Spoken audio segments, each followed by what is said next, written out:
Hey there, I'm Miles-Mattingly, your host for the Minority Money Podcast. I'm glad you're here. You know why?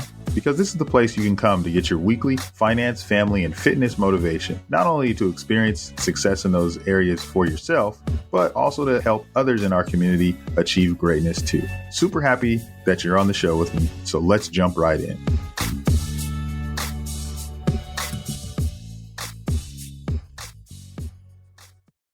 Life isn't about financial goals. I mean, yeah, we got to have financial goals, but it's not everything in your life. Everything does not revolve around those financial goals. Sometimes you just got to go out and live. Sometimes you just have to let life happen. Sometimes goals can ruin things for you, right? Especially when we don't hit them, the feelings of doubt, looking back, saying, all the mistakes you made for not hitting the goals that you had. Interesting quote I heard from a book that I was reading. It is called, the name of the book, Emmanuel Acho wrote it, and I believe it was Illogical. The name of the book was Illogical. And in this book, he talks about how goals actually ruin things. And when he stopped setting goals for himself, life got so much easier.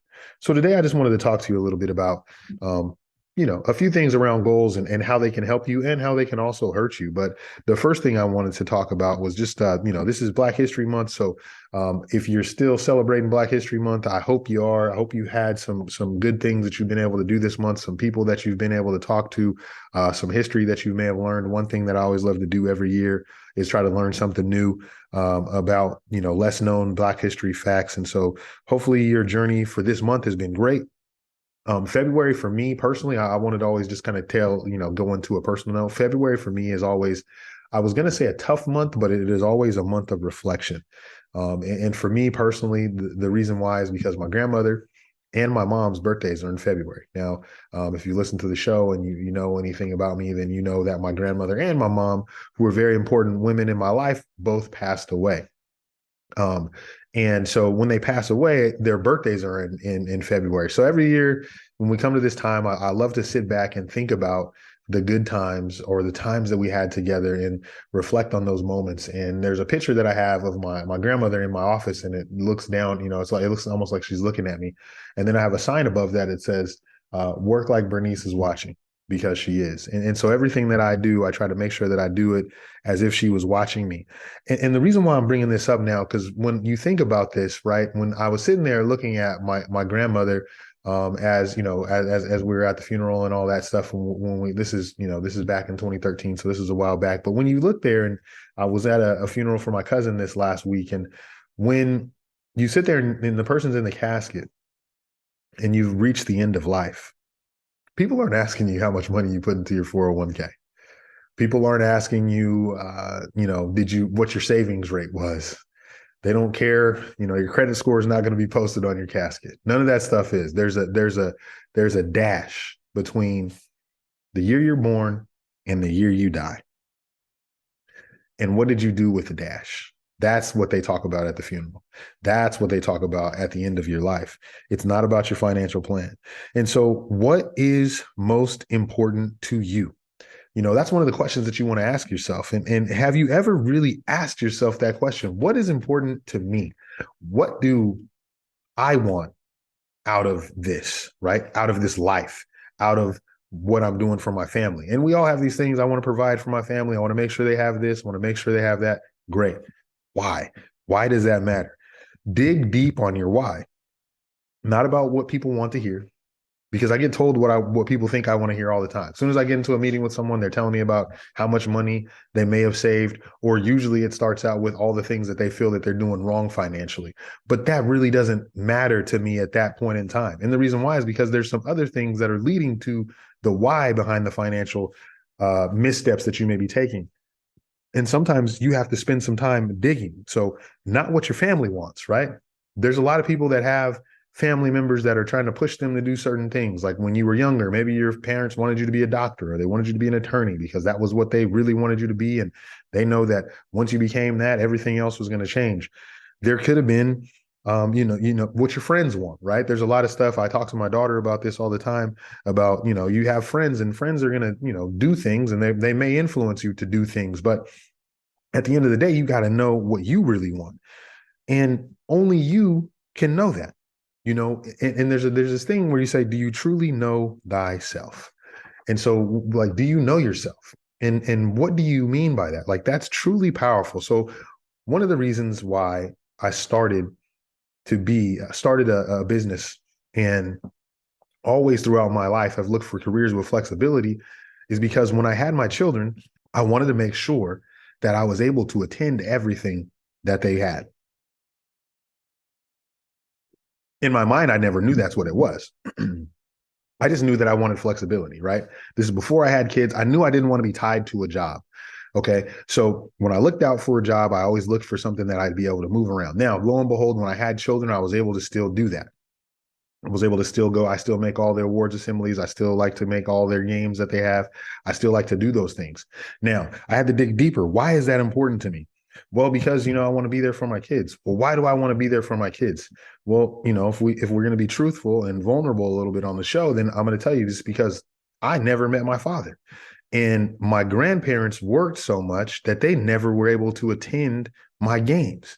So when I was thinking about my dad, this is like years after, like I didn't, this is just like recently that I'm starting to realize why this happened. Okay. So I'm thinking about what's going on with my dad, and it's like I have this overwhelming or this compelling thing to not miss anything that is that my kids are doing. And I couldn't figure out why. And then I started to dig a little bit, and I digged, my dad wasn't around, and people weren't able to come watch me play any sports or any awards assemblies or anything like that. I never had my family attend one. Now, do I look down at them? Do I say, that they should have made it? Or no, I understand that life happens, and the obligations that they had made it so they had to go to work to provide for the family, to provide for me, to provide for other people that lived in the household. And I understand that. However, until I was able to dig deep on myself, I had to understand that the importance wasn't the career choice that I had. The importance was the flexibility so that I could take care of the family the way that I thought a dad should take care of the family. And one of the biggest things that I wanted to be was present. And so when I have to look at my why, it wasn't that I wanted to have a job just with flexibility. There was a reason why I wanted that job with flexibility. It was so that I could be a present father. And the whole reason why I'm saying that is that didn't come from a financial plan. That didn't come from questions that I asked. That came from doing some deep internal searching. And so what I'm telling you is life's not just about financial goals. It's about finding out the why behind the financial things that you want to do, right? Because I think that that is where the rubber meets the road. That's where you can really make those adjustments. And so the other day, I wanted to give you an example of this. The other day, I was meeting with a client, and we were sitting down talking, and typically the investment reviews of my clients, we sit down, we talk, we go through their investments, whatnot, do the performance reporting, so on and so forth. And so we go through that. We start going through his performance review. Now, last year, the market was pretty, had its fluctuations. So we went through that, talked about it, talked to it, and then I sit back and I just kind of listen to him, and then he tells me, this is one of my retirement clients, and he says, this is my life savings. This is what I have. This is what I work for him on. This is what I put away. This is what I want to live on until, for the rest of my life. This is after we've done all the investment stuff, talked, about the performance. Then I said, well, talk to me. What's on your mind? He said, this is all I have. This is what all we have for my family. And so sometimes, I get worried about that. And, at that point in time, it wasn't my job to say, well, we got this great portfolio. We already talked about that. It was my job to listen to what he had to say. And I was like, I totally understand that. And that's normal. I mean, you should be, this is going to give you a reason to have a level of concern. And I totally understand that. And so, and all he wanted to do was tell me that. So that was 10% of our conversation. Then we started talking about family. And we started talking about the times. And I asked him, I said, when was one of the happiest times that you've had? Because I tell that your family is important, but what brings you genuine joy? And I want you to ask yourself that question too. But I asked him this, what brings you joy? And if you have never asked yourself that, joy is different, right? You can be happy because something happened. Joyful is like comes from within you. So I said, what brings you joy? And we sat down And I just kind of listened to him tell the story about when the family got together and how everybody was there and they had food there and they were drinking, they're just having a good time, celebrating family and doing all of that.